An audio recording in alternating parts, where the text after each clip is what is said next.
Get your filthy hands off my billion-dollar car before I call the cops and lock you in a cage, right where you belong." Julian Croft's words cracked like a whip, followed by the back of his hand slamming into Elias Vance's chest, a cold, precise shove. Elias stumbled, his worn-out shoes digging into the oil-stained marble floor. The crowd froze. Chicago's financial district, midday sun blazing down, reflecting off the steel and glass façade of Aethelred Dynamics, Julian's headquarters, piercing the sky like a weapon. People stopped in their tracks. $5,000 suits, Hermes handbags, phones lifted, camera lenses flashing. A public humiliation unfolding in real time. No one stepped forward. Only silence and contemptuous stares. And within those stares lay an unspoken prejudice. A black man had dared touch the white billionaire's supercar. The Lyra Hyperion, worth $5.8 million, stood there like a wounded beast. It was more than a machine.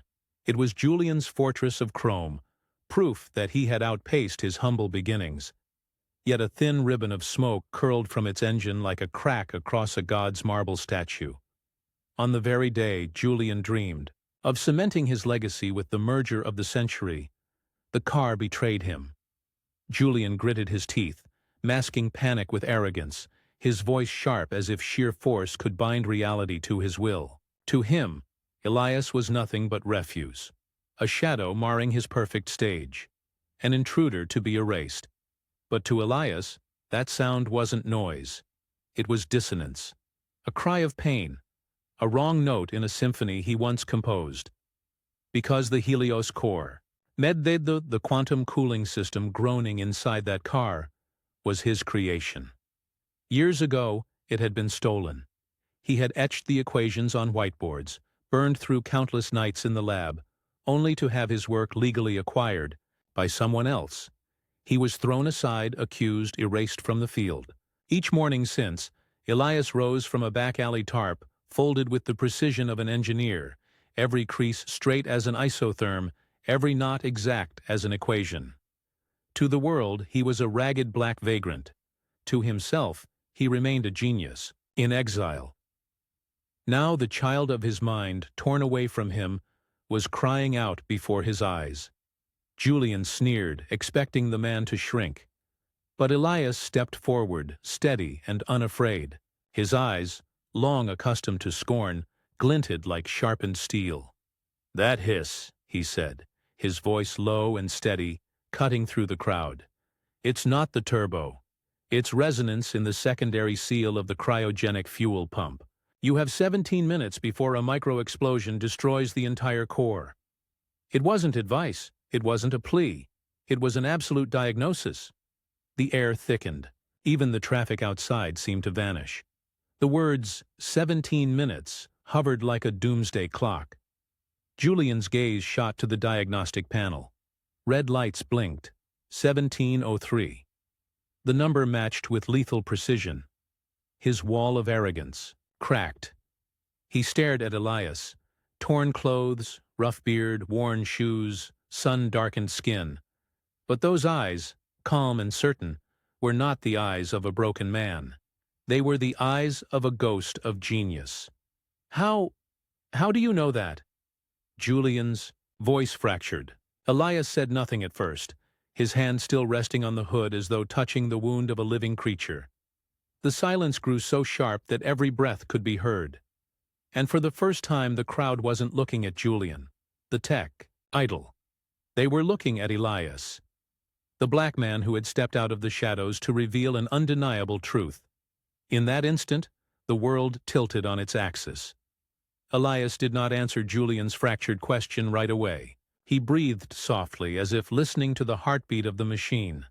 Then his voice rose, not like a beggar pleading for mercy, but like a teacher lecturing a student. "The coolant runs through the engine bay in a double spiral. Your piston alloy has tungsten impurities. Resonant oscillation appears precisely at the frequency I once warned about. 21.6 kilohertz. If you listen closely, you'll hear the metallic ringing, like a violin strung out of tune." He didn't speak like a mechanic. He spoke like a poet. Each word cut through Julian's shell of arrogance. And the crowd? They listened. "There is a flaw in the design," Elias continued, his gaze distant, as though looking back into the past. "I warned them, but they chose speed over perfection. Always." He wasn't just dissecting a car. He was recounting the betrayal of his life. Julian swallowed hard. So did the people around him. None of them knew much about quantum mechanics, but the way Elias spoke, precise, certain, undeniable, silenced them all. Each word landed like a classified file being leaked. Then came the low growl of an SUV, jet black, gleaming like a moving coffin. A Cadillac Escalade rolled up, doors opening wide. Corbin emerged. A tall frame, black tailored suit, tie pulled tight. Cropped hair, a face carved from bronze. His eyes were cold and sharp, glinting like surveillance lenses. Corbin, head of Julian's security, ex-Secret Service, a man built to suspect. He didn't look at Elias as a man. He looked at him as a potential bomb, a black threat standing in a glass atrium. "Mr. Croft," Corbin said firmly, "please step back. We'll handle this." Two agents moved in beside him, their steps heavy as hammers. They didn't ask what Elias had said. They didn't need to. All they saw was a ragged black man standing too close to a white billionaire's property. Julian hesitated. His eyes flickered between Corbin, the embodiment of order, security, the system, and Elias, a living paradox, a question with no answer. The crowd murmured. Some phones were already live streaming. The story was writing itself. A billionaire harassed by a homeless man. Cruel hashtags began forming in people's minds. But Elias did not flinch. He spoke quickly now, his tone hardening into steel. "Ask your engineer about Project Nightingale. Section 7, Subsection B. It documents this exact resonance failure. The air froze." Julian's head jerked up, eyes widening. Nightingale. A code name was never made public, known only to top-level insiders. The name dropped like a stone into an ice lake, cracking the surface. Corbin frowned, not understanding. But Julian did, and his face betrayed it. The crowd sensed something off. They didn't know what Nightingale was, but they smelled secrecy. Corbin's voice dropped low, almost a bark. "Sir, don't listen to him. Let me remove him immediately." His hand clamped down hard on Elias's shoulder, the brute weight of lawful authority. Elias stood tall, unflinching. His eyes locked on Julian's, voice slow, carrying the gravity of years of silenced truth. "Before you hand me over, call Dr. Aris Thorne at Caltech. Just tell him the ghost of Nightingale is here." The name fell like a bomb. Aris Thorne, a legendary physicist, a Nobel laureate, a man who had vanished from public life for years. A monument, yet also a mystery. Julian's hands trembled. He knew Thorne's private number, a privilege granted to only a handful of people on Earth. And now this ragged black man spoke it aloud like a key to a vault. The crowd grew louder. Some live streamers shouted into their cameras, "He just said Aris Thorne. This guy knows something big." Julian stood frozen, torn between two forces. Corbin, the system, the law, the force, the order that had protected him his whole career. Elias, a ghost, a buried black genius resurfacing as living proof. One side meant safety, the other side truth. Elias didn't move. He didn't need to. His calm was a weapon. He knew he had forced Julian into a choice. The questions pounded. In Julian's head, if this was just a madman, how did he know about Nightingale? How could he name Aris Thorne? His arrogance cracked. For the first time, Julian realized he wasn't staring at a beggar. He was staring at a mirror, one capable of shattering everything he had built in just a few words. Corbin's grip tightened, but Julian raised a hand. "Wait." His voice trembled, but the command was clear. The atrium fell silent. Elias exhaled, as if delivering a code. He didn't look at Corbin. He didn't look at the crowd. His gaze was fixed solely on Julian, eyes dark and unblinking. And in them, for the first time, Julian saw something money could never buy: the absolute certainty of truth. The air was so thick it felt like it could snap. The name Eris Thorne had barely been spoken, yet the entire glass atrium packed with people fell into a strange silence. Julian Croft swallowed hard. He pulled out his phone, fingers trembling as he opened his contacts. Only a handful of names were on his private list, and Eris Thorne was one of them. He pressed call. The ringing dragged on. The crowd held its breath. Corbin scowled, as if unable to believe Croft would yield to a homeless black man. "Eris," Julian said when the call connected, his voice strained. "It's me, Julian Croft. Forgive me for disturbing you, but there's a situation. There's someone here, he calls himself the Ghost of Nightingale." Silence. Only the faint static buzz of the line. Then a voice erupted, aged yet thundering like a storm. "Elias? Good God! Is that Elias Vance?" Julian flinched and switched to speakerphone. Every word carried across the hall. "Julian," Thorne continued, his voice cutting the air like a blade, "do you realize who you're standing before? That is no homeless man. That is the mind that solved the Thorne paradox at just 28. The man whose work this entire industry was built upon, before they threw him into the gutter like trash." The crowd stirred. Phones lifted higher. Live stream feeds lit up. Hashtags began to flare. Ghost of Nightingale, justice for Elias. Corbin stepped back half a pace, confusion on his face. He looked at Elias, as though at a phantom risen from the grave. Julian felt a chill crawl down his spine. He remembered old articles, whispered conversations in academic circles. The name Elias Vance had once rung out as a young black prodigy, before vanishing in the wake of scandal. Back then, Julian had been a nobody hustling to start up.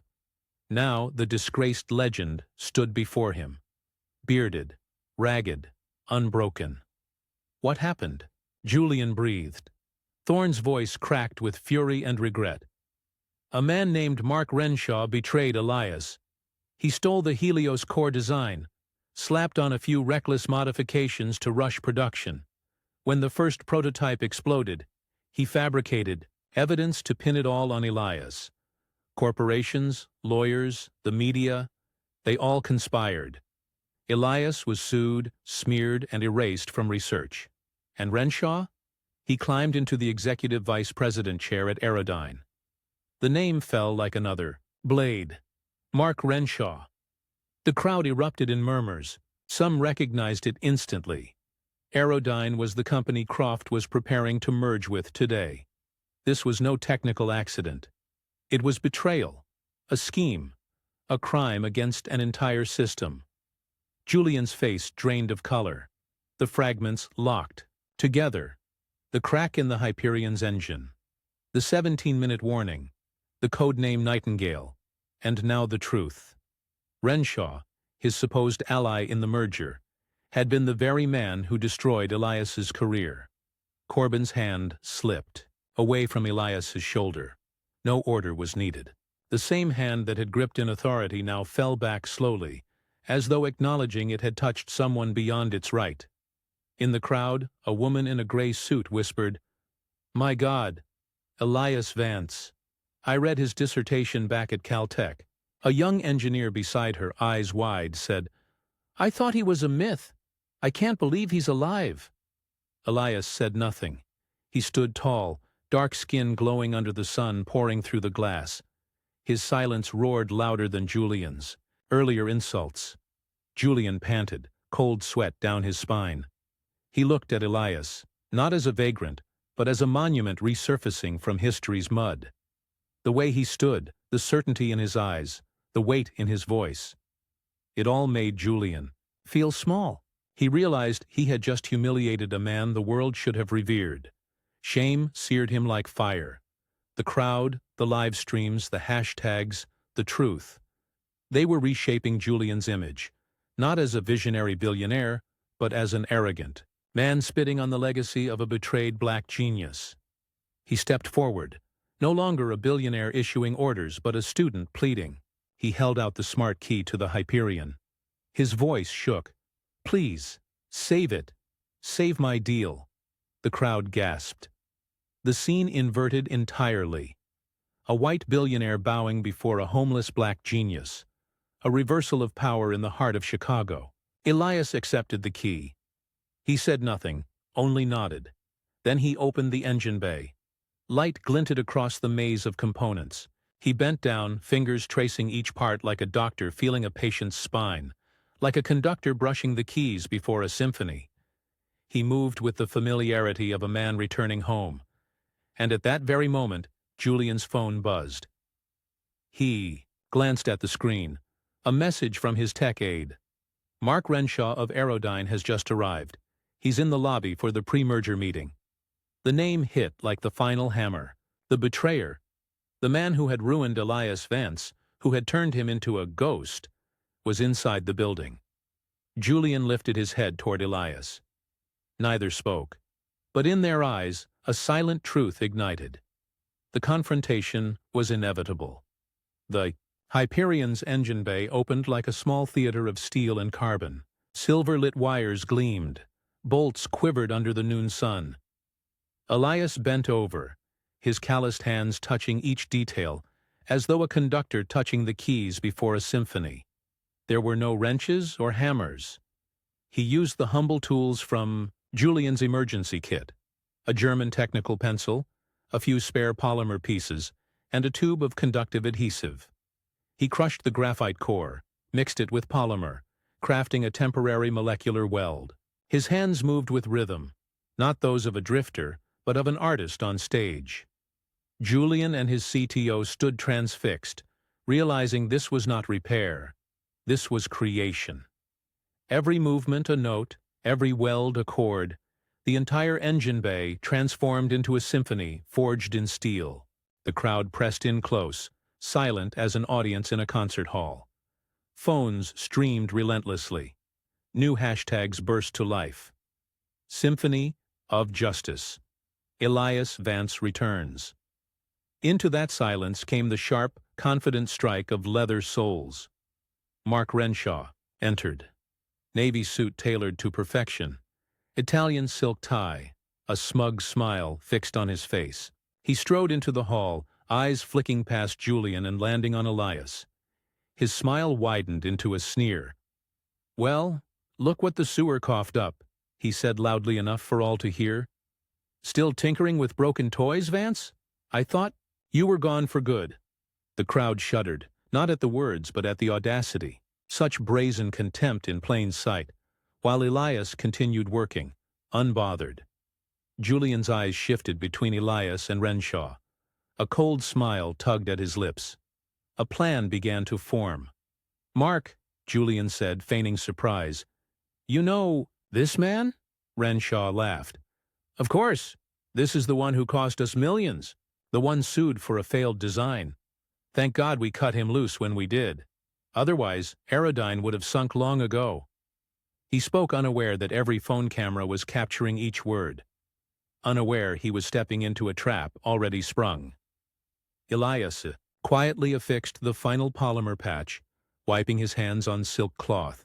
He straightened and nodded at Julian. Julian pressed the remote start.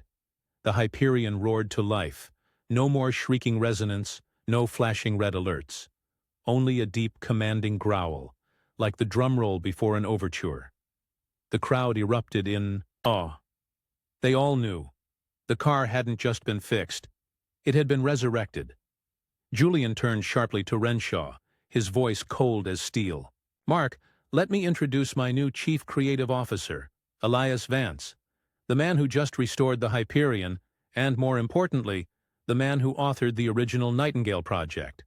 He raised a tablet. The screen glowed with emails, memos, and technical data from years ago, each document bearing Eris Thorne's signature of validation. The crowd froze. These were killing blows. Evidence undeniable. Proof that Mark Renshaw had stolen Elias's work and fabricated his downfall. Renshaw's face drained white. His smile collapsed. He stammered, "No, impossible. This is fake. A fabrication." But belief had already shifted. Even Corbin, the man who once nearly cuffed Elias, now looked at Renshaw with disdain. Julian stepped forward, anger flashing in his eyes. You used his work to build your career. You destroyed his name. And you thought you could bury the truth forever? No. Today, justice returns, and it rings in steel. He turned to Corbin, voice sharp. Escort Mr. Renshaw out. Corbin nodded without hesitation. Two agents seized Renshaw's arms. He thrashed, shouting, I'm the vice president. You'll pay for this. But the crowd regarded him like a political corpse. His screams dissolved into the sea of raised phones. Livestream comments poured in. Justice served. Luxury means nothing without integrity. Respect Elias Vance. Renshaw was dragged away, his polished shoes scraping across marble. A man once seated on a corporate throne, now reduced to a public farce. And Elias? He stood silent. No gloating, no vengeance. He simply looked at the engine bay, like a surgeon leaving an operating room after a successful procedure. Then the applause thundered. It wasn't for the repair of a car. It was for the restoration of truth. For a black man once destroyed, now reborn as a living symphony in the heart of Chicago. Julian lifted his head, eyes blazing. He knew this moment would echo for years. And he knew too, Elias Vance hadn't just saved a machine. He had saved the future of Aethelred Dynamics, and perhaps something greater still. Dusk fell over Chicago. The last rays of sunlight burned against the skyscraper's glass, turning the skyline into a canvas of fire. Inside the Aethelred Dynamics penthouse, the atmosphere was nothing like it had been at noon. No more tension, no more acrid smoke from a failing engine. Only a heavy silence, the silence that follows a storm. Julian Croft stood before the wall of glass, looking out over the city. He no longer wore the armor of arrogance. For the first time in years, his eyes revealed something money and power could never disguise: humility. Elias Vance sat at the table, a cup of black coffee steaming in his hands. His shirt was still faded, his shoes still worn, but the way he sat, back straight, gaze steady and far-reaching, radiated a dignity no one could deny. No one saw a homeless man anymore. They saw someone who had walked through hell and come back with his honor intact. Julian turned, his voice low but clear. Elias, I owe you more than words can ever say. You didn't just save a car.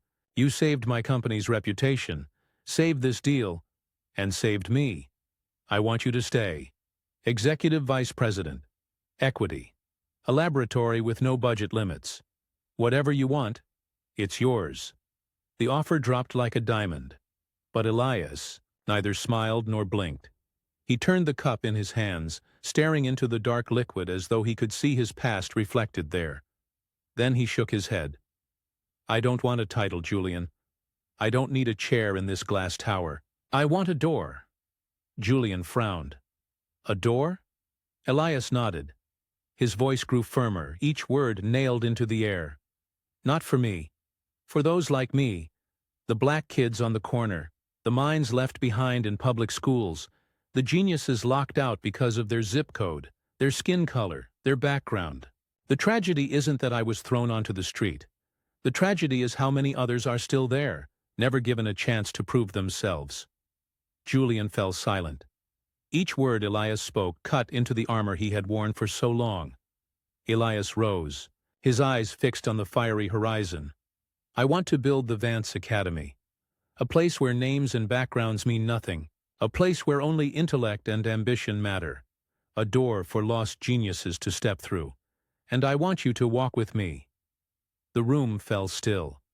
Below, the city lights flickered on, sparkling like 1,000 stars. But to Elias, they were not distant stars. They were sparks waiting to be fanned into flame. Julian stared at Elias for a long time. Inside him stirred a feeling blind ambition had never given. Inspiration. He saw not just a brilliant engineer, but an architect of tomorrow. Finally, Julian nodded. We'll build it. Together. A faint smile touched Elias's lips. Not the smile of a victor, but of someone laying the first stone of a legacy. A knock at the door. Corbin entered, his eyes no longer suspicious but respectful. He reported briefly, "Renshaw has been removed.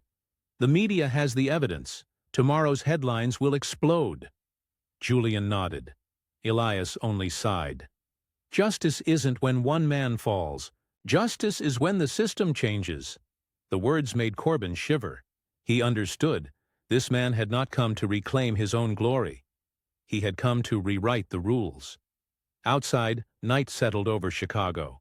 Street lights stretched down the boulevards, their glow reflected in Elias's salt-and-pepper hair, in eyes weary yet burning with belief. He was no longer the ghost of Nightingale. He had become the architect of the future. Julian stood beside him silent. Two men, two worlds, one white and one black, one powerful and one once discarded. Now allies, equals, standing side by side. "Let's get to work," Elias said, his voice steady, no longer an echo of the past but a call to the future. The crowd had dispersed. The applause had faded. But the story of Elias Vance, a black man whose creation had been stolen, whose name erased, whose life cast into the gutter, would never disappear again. That day, in the heart of Chicago's financial district, justice rang out not through empty promises, but through steel, truth, and dignity. And the lesson was clear. A man's worth is not in a suit or in rags, but in the truth he carries within. Elias Vance had proven that, and he chose not revenge, but to build a door for others to walk through. So what about you? If one day you saw a ghost lingering at the edge of the street, would you walk past or stop to listen? Share this story if you believe justice is not only the fall of the guilty, but the rebirth of the forgotten. Don't forget to like, comment, share, and subscribe to Toch Story for more tales that touch the heart, stir the conscience, and ignite hope for tomorrow.